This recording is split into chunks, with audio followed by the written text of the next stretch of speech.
Mr Deputy Speaker, the first duty of any government is to keep our country safe. In 2020, the world in which we now live has become ever more congested, confused and competitive. The threats to our democracy are many, and we must do whatever is necessary to preserve the sanctity of life, protect the freedoms that we have, and to deter those who seek us harm. And if our enemies do slip through the net, we must deal swiftly to bring them to justice and impose sentences that fully befit the crime. As the party of law and order, it is therefore right that the Conservative government should do everything possible to fulfil this most fundamental of all duties, and I welcome the Counter-Terrorism and Sentencing Bill that is presented before the House today. Back in December 2019, the Conservative Party was elected on a manifesto that promised to get tough on crime. There were no frills in this manifesto, no hidden meanings or ambiguity, simply an undertaking to deliver what the British people had asked for.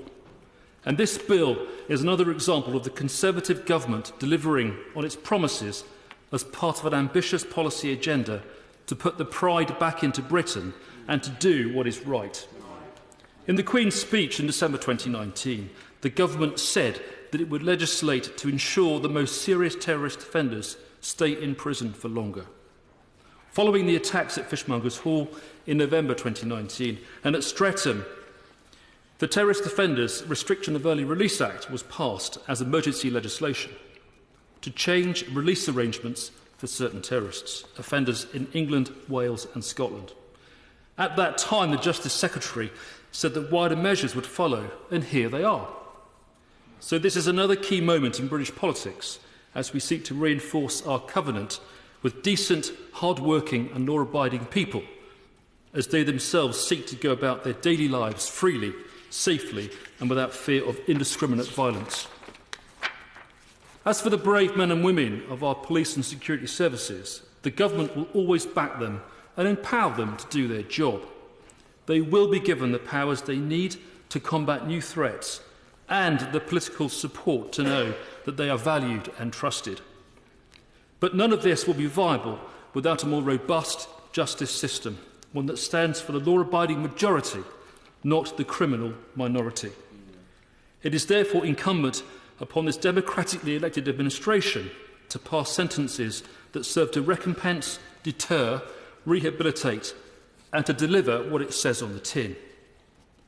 The Counter-Terrorism and Sentencing Bill proposes an overhaul of sentencing, monitoring of terrorist offenders and suspects, and will lead to increased jail terms for the most dangerous offenders. Not only will the sentences be proportionate, but the bill will enhance our ability to monitor those in the community who might still pose a threat.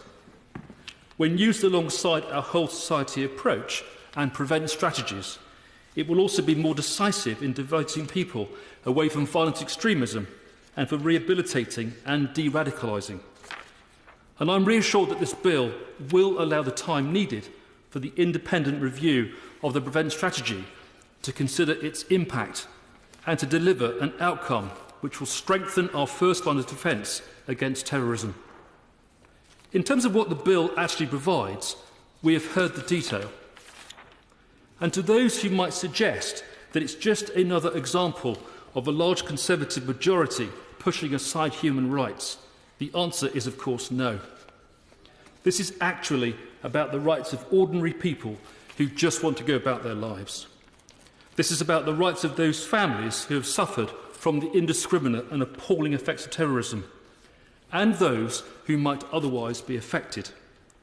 Critically, the bill is also compatible with both the European Convention on Human Rights and the Good Friday Agreement.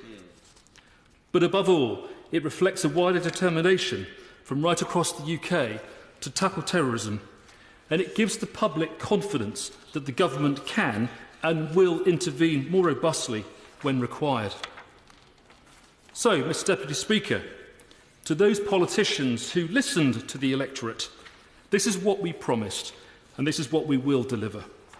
History is littered with examples of what governments have failed to honour, but here we are, on the road to law, and I again commend the Home Office and the Ministry of Justice for what has been achieved in a short space of time.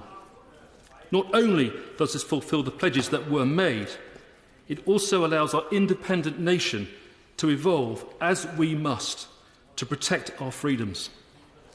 As contentious as this bill might be to some, it is what many in Britain have asked for, and it's what they voted for in 2019. Thank you.